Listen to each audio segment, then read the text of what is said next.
Hey, I'm Amber with DoMyOwn.com. Today I'm here to talk to you about split applications of pre-emergent herbicides. Let's start with what a split application is.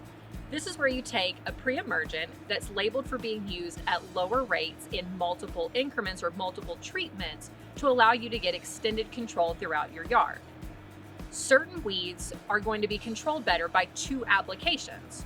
So by doing a first application, say in the spring, before your soil temperatures reach 55 degrees, you'll get the first range of weeds that'll start emerging as the soil temperatures rise. Grasses like crabgrass, for instance. Then, as the temperatures continue to warm up further into the season, doing a second application 5 to 10 weeks later, based on your label's recommendation, you can do a second application to extend that control and cover a wider range of weeds than what you would have from a single regular rate application. You'll always want to make sure that you check your label to make sure you're using the correct rates for your lawn's needs and for the correct split application rate to not go over the maximum rates per year. Each label will have its maximum rates you can do. Now, if you do a split application in the spring, for instance, you may not be able to use the same pre-emergent later in the year for the fall. This is where coming in and rotating your active ingredients or mode of action with your pre-emergents can give you increased control and to make sure that no resistance issues will happen in your lawn down the road. Grasses in the fall that you can use a split application with are grasses like goosegrass.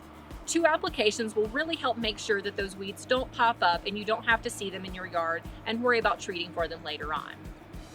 Often in the spring, homeowners want to dethatch or aerate their yard to improve the overall health of the lawn in general. Typically, we recommend doing this aeration and dethatching prior to the first pre-emergent application if you're going to do a split application or even if you're doing a single. Some customers, though, depending on their lawn's need, may need to aerate or dethatch lightly in between their split applications. This is okay to do, just make sure when you do that second application, you do it very even and thorough to make sure that no holes are missed and everything is going to be a complete barrier across the entire yard. Make sure that with each application of your pre-emergent, you water it in well to create the barrier that you're looking for in the soil. If you like this video, make sure you subscribe and don't forget to head over to our channel and check out our other how-to and product videos. Thanks for watching.